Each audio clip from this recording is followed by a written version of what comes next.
प्रदेश police चलती है तो गुंडे और माफिया थर-थर कांपते हुए दिखाई देते हैं।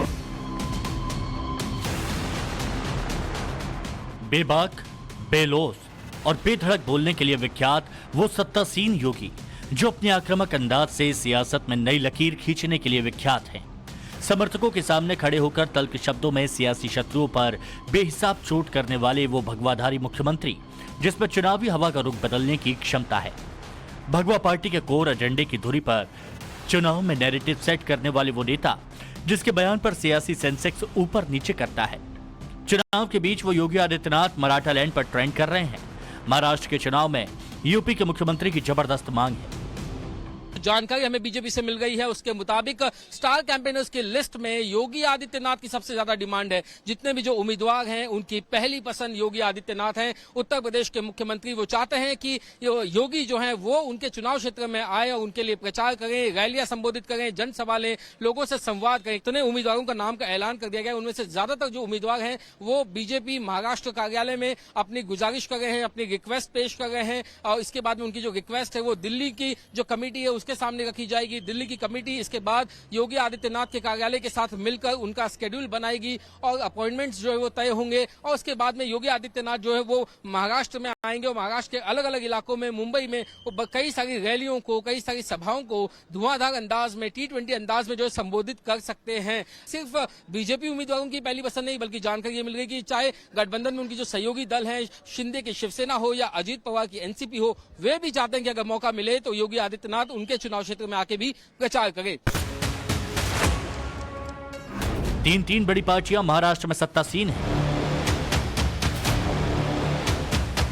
शिवसेना के एकनाथ शिंदे मुख्यमंत्री हैं।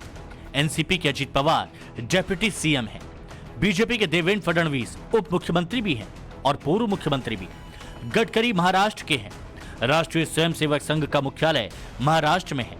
वहां के एनडीए उम्मीदवार जब योगी आदित्यनाथ से उम्मीद लगाए हुए हैं तब देश के लोग ये जानना चाहते हैं कि महाराष्ट्र में सीएम योगी आदित्यनाथ की डिमांड हाई क्यों है। महायुति कैंडिडेट को क्यों लगता है कि योगी बेड़ा पार लगाएंगे और बड़ा सवाल ये कि क्या वाकई इसका फायदा महायुति को होगा। इन सवालों का जवाब जानने से पहले ये तस्वीर देखिए जो मुंबई की दीवारों पर टंगी थी चंद रोज पहले, जिसमें बीजेपी के कुंडलधारी मुख्यमंत्री की तस्वीर लगी है और पोस्टर पर उन्हीं के वो शब्द लिखे हैं जो उनके हार्ड हिंदुत्व वाली छवि की व्याख्या कर रहे हैं, जो योगी आदित्यनाथ को उनके सनातनी सियासत के आसरे महाराष्ट्र के चुनाव में आमंत्रित कर रहे हैं। लोकसभा चुनाव में जब बीजेपी को यूपी में अनपेक्षित हार मिली थी तब सीएम योगी यकीनन निराश से थे। उनके सियासी विरोधियों ने कई सवाल खड़े किए थे। यहां तक कि ऐसा दावा किया जाने लगा था कि योगी आदित्यनाथ का जादू अब खत्म हो चुका है। कुछ ऐसी तस्वीरें भी आई थी योगी की जिसमें वो उदास भी दिख रहे थे। लेकिन उसके बाद 2 राज्यों में हुए उपचुनाव में जो हुआ तब से योगी आदित्यनाथ फिर से 360 डिग्री पर खड़े नजर आ रहे हैं। यूं तो सीएम योगी ने लोकसभा चुनाव नतीजों के ठीक 40वें दिन अपने कार्यकर्ताओं को बूस्टर डोज देकर गियर चेंज कर दिया था, जब उन्होंने साफ, सरल, स्पष्ट शब्दों में समर्थकों से कहा था कि बैकफुट पर आने की जरूरत नहीं है। पर योगी का वो अंदाज, वो आत्मविश्वास, वो हिंदुत्व वाली सख्त बात दिखी थी 26 अगस्त को, जब उन्होंने बांग्लादेश के नाम लेकर वो कहा था जो भगवा राजनीति की नई पंच लाइन बन गई। राष्ट्र से बढ़कर के कुछ नहीं हो सकता, कुछ नहीं हो सकता। और राष्ट्र तब सशक्त होगा जब हम एक रहेंगे, नेक रहेंगे, तभी नेक रहेंगे। बटेंगे तो कटेंगे। आप देख रहे हैं ना, बांग्लादेश में देख रहे हो ना, तो वो गलतियां यहां नहीं होनी चाहिए। बटेंगे तो कटेंगे। इसी नारे के आसरे योगी को मुंबई में आमंत्रित किया गया और अब महाराष्ट्र बीजेपी के तमाम उम्मीदवार स्टार कैंपेनर के तौर पर योगी आदित्यनाथ को बुलाना चाहते हैं, अपने अपने इलाकों में उनकी रैली करवाना चाहते हैं। सूत्रों की माने तो कई उम्मीदवारों ने पार्टी नेतृत्व से गुजारिश की है तो कुछ ने सीधे योगी के कार्यालय से भी संपर्क करना शुरू किया। जी भी एक बहुत ही लोकप्रिय नेता है और उनके आने से निश्चित रूप से हमें फायदा होगा। क्या वजह है कि योगी जी जो इतने हॉट फेवरेट? नहीं, वो वरिष्ठ नेता है और सक्षम नेतृत्व दिया है उन्होंने। देवेंद्र जी है, मोदी जी है, मोदी जी तो हमारे सर्वोच्च नेता है, योगी जी है, इन सब ने देश को एक नई ऊंचाई दी है। महाराष्ट्र के बीजेपी नेताओं की उम्मीदों की जड़ में है पिछले दिनों हुए हरियाणा और जम्मू कश्मीर में विधानसभा के चुनाव। यूपी के मुख्यमंत्री योगी ने जम्मू में 2 दिन प्रचार किया, जिसमें उन्होंने 11 विधानसभा सीट कवर की। अब परिणाम आया तो पता चला कि योगी ने जिन 11 सीटों पर अपनी बात पहुंचाई थी, उनमें से 10 सीटों पर बीजेपी जीत गई। मतलब जम्मू में योगी का स्ट्राइक रेट 90% था। जम्मू में योगी उपयोगी साबित हुए, बावजूद इसके वहां भगवा पार्टी सत्ता से दूर रह गई, लेकिन हरियाणा में हैट्रिक बनाने में कामयाब हो गई। इसमें योगी का योगदान कितना था उसे भी समझिए। इसी तरह हरियाणा में 14 जनसभाएं की, जिसमें 21 विधानसभा सीट कवर की गई। जब नतीजा आया तो इन 21 में से 14 सीटों पर बीजेपी के कैंडिडेट ने जीत हासिल की। मतलब जिस हरियाणा में चुनाव से पहले बीजेपी बैकफुट पर थी, वहां पर योगी का स्ट्राइक रेट 67% था। जाटलैंड में तो वो हुआ जो इतिहास बन गया। बीजेपी ने न सिर्फ हैट्रिक लगाई बल्कि पूरी ताकत से सत्ता में लौटी। जिस हरियाणा में भगवा लकीर खिंची है, वहां खड़े होकर यूपी के भगवाधारी मुख्यमंत्री ने अपने बंटने वाले बयान को अलग अलग एंगल से बार बार दोहराया। अगर हम बटे नहीं होते ना, तो न राम मंदिर टूटता, न जन्मभूमि कृष्ण जन्मभूमि पर कोई दूसरा गुलामी का ढांचा खड़ा होता, और नहीं देश को गुलाम होना पड़ता, कभी नहीं होता। और ये मजबूत और सुदृढ़ सरकार लाइए, जो कल तक राम मंदिर का विरोध कर रहे थे, कृष्ण जन्मभूमि का विरोध कर रहे थे, यही लोग सड़कों पर हरे रामा हरे कृष्णा का भजन गाते हुए दिखाई देंगे। हिंदुओं की एकजुटता के इस आह्वान ने जबरदस्त परिणाम दिया। योगी के इस मंत्र से बीजेपी ने इंडिया अलायंस की जातीय पॉलिटिक्स को फेल किया। राजनीतिक जानकारों की माने तो हरियाणा में मिली बीजेपी की जीत के तमाम फैक्टर्स में एक फैक्टर यह भी था, योगी की हरियाणा में अच्छी खासी डिमांड थी। उन्होंने ध्रुवीकरण वाला एजेंडा चला। उन्होंने अपनी हर रैली में कहा कि हमें राष्ट्र के लिए एक होना पड़ेगा। लोकसभा चुनाव में जाति और संविधान का जो फैक्टर था वो धराशायी हो गया और बीजेपी की बम्पर जीत हुई। हरियाणा चुनाव ने योगी का भी हौसला बढ़ा दिया। वो फिर से उसी आत्मविश्वास से भरे हुए हैं जो पहले थे। हरियाणा वाली जीत दोहराने के लिए महाराष्ट्र में योगी की डिमांड हाई है। हालांकि इसकी वजह सिर्फ इतनी भर नहीं है। उनकी हार्ड हिंदुत्व लाइन के अलावा दूसरी बड़ी सच्चाई ये है कि योगी आदित्यनाथ का कद राष्ट्रीय स्तर का हो चुका है। महाराष्ट्र में बड़ी तादाद में उत्तर भारतीय रहते हैं और उत्तर भारतीयों पर योगी का असर है। योगी आदित्यनाथ की इमेज बेदाग है और वो सख्त फैसलों के लिए जाने जाते हैं।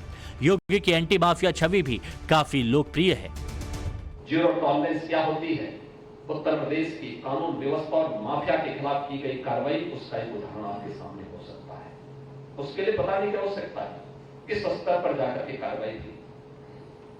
सरकार को बहुत सारी चुनौतियों को फेस करना था, लेकिन कोई भी रहा हो अपराधी, माफिया कोई भी हो, उससे उसी शक्ति के साथ निपटेंगे जिस क्रूरता के साथ वह एक सामान्य नागरिक किसी बेटी के साथ और किसी व्यापारी के साथ व्यवहार करता था। उसी क्रूरता के साथ सरकार भी उससे निपटने का कार्य करेगी। उत्तर प्रदेश सरकार ने जब वो हरियाणा में चुनाव प्रचार कर रहे थे, तब भी बार बार यूपी की कानून व्यवस्था का जिक्र कर डबल इंजन वाली सरकार से होने वाले फायदे गिना रहे थे, तो राम का नाम लेकर कांग्रेस और राहुल गांधी पर जोरदार चोट कर रहे थे। धाम में प्रभु राम का विराजमान होना, दूसरा रोम की संस्कृति में पले बढ़े वे लोग, वे बदनसीब जो दुर्भाग्य से अपने को एक्सीडेंटल हिंदू कहते हैं, वे कैसे इसको बर्दाश्त कर पाएंगे। वे कहते हैं कि अयोध्या में जब रामलला का मंदिर का उद्घाटन हो रहा था तो वहां पे नाच गाना चल रहा था। अरे जिंदगी भर तो यही तुम्हारा खानदान करता रहा। योगी के शब्दों का असर राष्ट्रीय स्तर पर हो रहा है।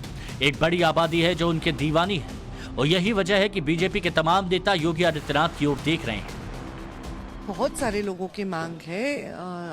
वो हमारे सीएम है हमारे बड़े स्टेट के, और मुंबई में उत्तर प्रदेश से आए हुए बहुत सारे लोग यहाँ स्थायी हैं, तो नेचुरली उनकी मांग है। मुंबई में उत्तर भारतीयों का अच्छा खासा असर है। रिपोर्ट के मुताबिक मायानगरी में 20% से ज्यादा उत्तर भारतीय हैं।